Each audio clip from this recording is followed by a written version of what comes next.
In 1922, British archaeologist Howard Carter made a discovery that would go down in history in golden letters. He found the tomb of the Egyptian pharaoh Tutankhamun, who reigned between 1332 and 1323 BC.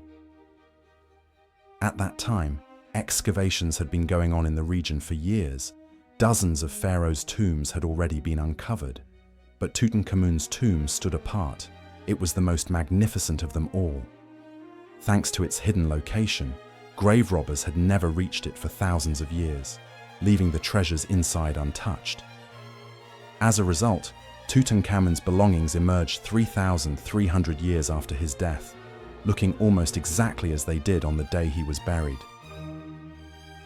Before diving into Tutankhamun's life story, let's take a look at the treasures found inside his tomb, because these artifacts tell us a great deal about the young pharaoh himself. The most striking of all was, without a doubt, the golden death mask. It measured 53 centimeters long and weighed 10 kilograms. The expression on Tutankhamun's face is remarkable, calm, strong, and confident. Two sacred symbols rest on his forehead: the cobra, representing Lower Egypt, and the vulture, symbolizing Upper Egypt. His eyes are made of obsidian and quartz, while the rest is covered entirely in gold and precious stones. When Howard Carter and his team first laid eyes on the mask, they were completely mesmerized. Another magnificent object found in the tomb was the pharaoh's throne. At that time, most Egyptians sat on the ground or on low stools, so chairs were considered true symbols of wealth and power. Tutankhamun's throne was designed to reflect the absolute authority of a ruler, covered in sheets of gold and silver, adorned with colorful gemstones. Its legs were shaped like lions' paws, and on the backrest, a portrait of Tutankhamun and his wife Ancestry was engraved. In addition to the golden mask and the throne, archaeologists uncovered around 5,000 other artifacts: beds, chariots, bows, arrows, canes, sandals, and countless other personal belongings that had remained untouched for more than 3 millennia. Among all these priceless artifacts, the most important find was Tutankhamun's mummy itself. Examinations of his remains revealed an incredible amount about the young pharaoh's health and physical condition. To put it simply, Tutankhamun was not a healthy man. He suffered from a degenerative condition in his left foot that caused constant swelling and pain. Because of this, he needed a cane to walk. In fact, archaeologists found over 130 walking sticks in his tomb, a clear sign of his struggle. But that wasn't all. He also had several genetic deformities, including a cleft palate and scoliosis. These genetic problems intrigued researchers, prompting more detailed studies of his mummy. And what they discovered was astonishing DNA analysis confirmed that Tutankhamun's father was Akhenaten, the pharaoh known for his religious revolution.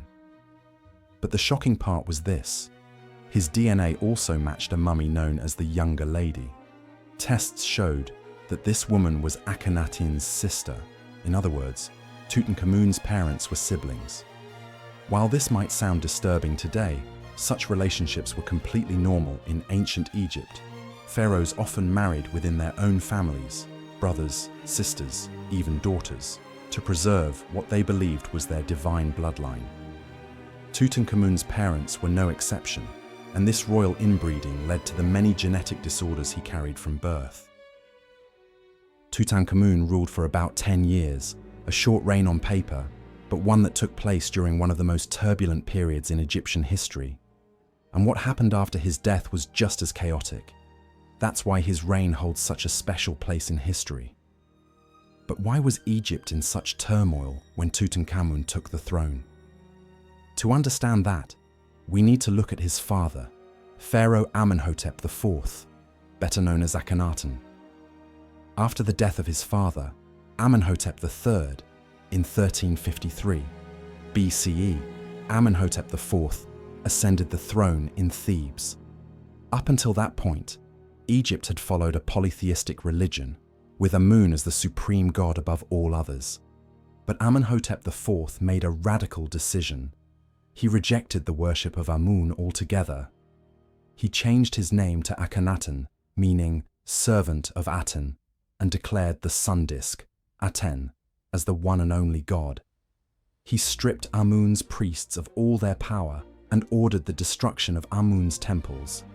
Throughout his reign, Egypt was in constant turmoil. Akhenaten ignored military affairs and foreign policy. His sole focus was to establish his religious revolution. At the time, Egypt's capital Thebes was filled with temples dedicated to the old gods, particularly Amun. So Akhenaten decided to create a new capital city, one that would be the spiritual center of Aten's worship. He chose a site between Memphis and Thebes, right in the middle of Egypt, and built a city called Amarna. He named it Akhenaten, meaning the horizon of Aten. In this new city, the Temple of Aten had an open roof so that sunlight could directly reach the altar. Even the royal palace was designed without a roof to allow the sun to shine through. Akhenaten built the entire city according to the principles of Atenism, ensuring that everyone around him was loyal to his new faith. He knew how much resentment he had stirred among his people, but as long as he remained in his new capital, he felt safe and in control. While Akhenaten was consumed with his religious reforms, Egypt's neighbors saw an opportunity. They began expanding their territories freely, and leading the charge were the Hittites. Taking advantage of Egypt's internal chaos, the Hittites invaded the Mitanni kingdom, one of Egypt's key allies in the north. The Mitanni king sent desperate pleas for help to Akhenaten, but the pharaoh refused to intervene. Egypt was so unstable under his rule that he didn't dare leave the country, even as his allies fell to foreign powers. It was in this chaotic period, around 1341 BCE, that Tutankhamun was born. At first, his name was Tutankhaten, meaning the living image of Aten. His father raised him to worship Aten and continue his ambitious religious revolution. When Akhenaten died, the young Tutankhaten ascended to the throne of Egypt. He was only 9 years old. At such a young age, he was heavily influenced by his powerful vizier. Under I's guidance, Tutankhaten began to realize something crucial. His father's religious revolution had failed.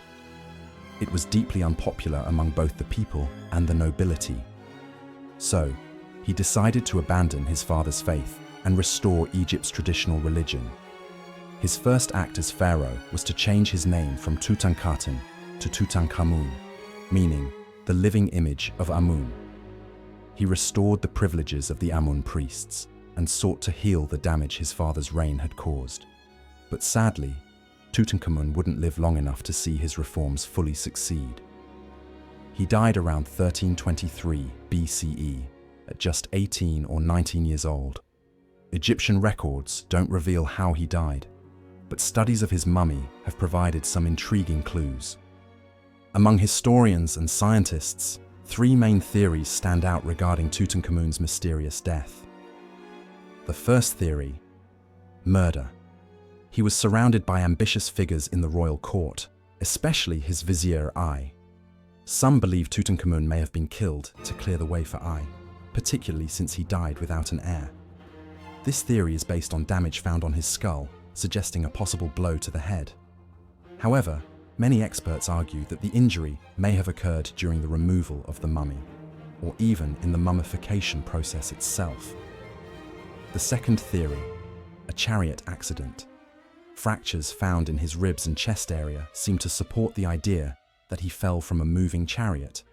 Still, it remains uncertain whether these injuries occurred before or after death. The third theory: illness and genetic disorders. This is the most widely accepted explanation. Tutankhamun had been frail and sickly throughout his short life, burdened by multiple hereditary diseases. Born from an incestuous union, his fragile health likely led to an early and natural death. To this day, however, there's no definitive answer. The question of what truly killed Tutankhamun remains one of history's most enduring mysteries. Tutankhamun's death came as a shock to everyone.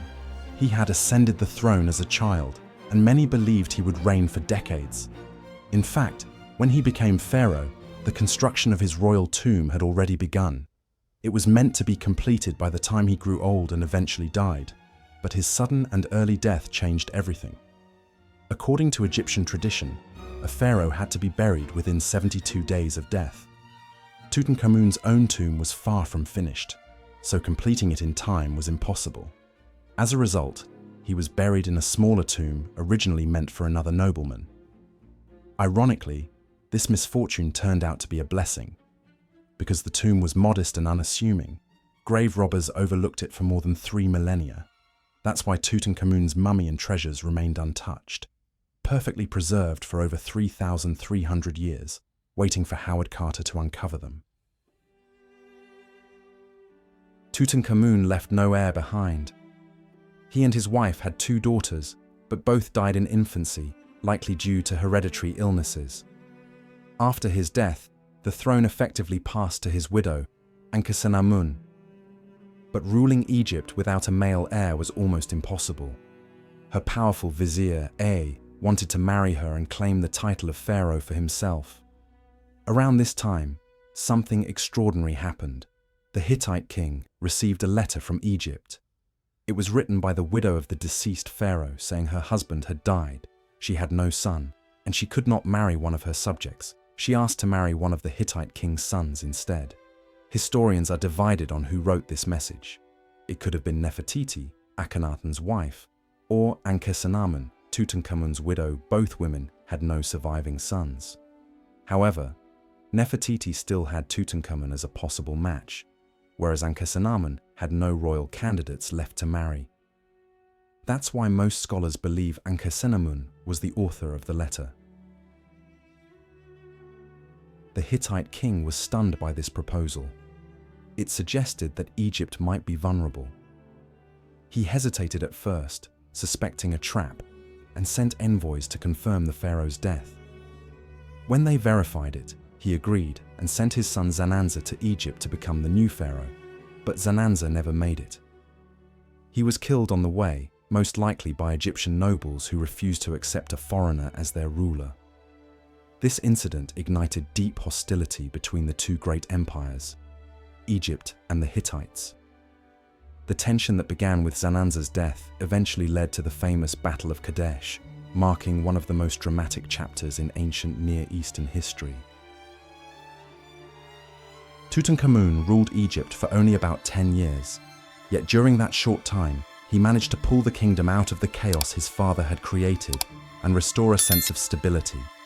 By the end of his reign, he had left behind a state that once again showed promise and hope for the future. After his death, since he left no heir, the throne passed in succession, first to his vizier Ai, then to the military commander Horemheb, and finally to Horemheb's own vizier, Ramses I. It was Ramses I's grandson, Ramses II, who would go on to restore Egypt's former glory, expanding its borders and transforming it into one of the superpowers of the ancient world.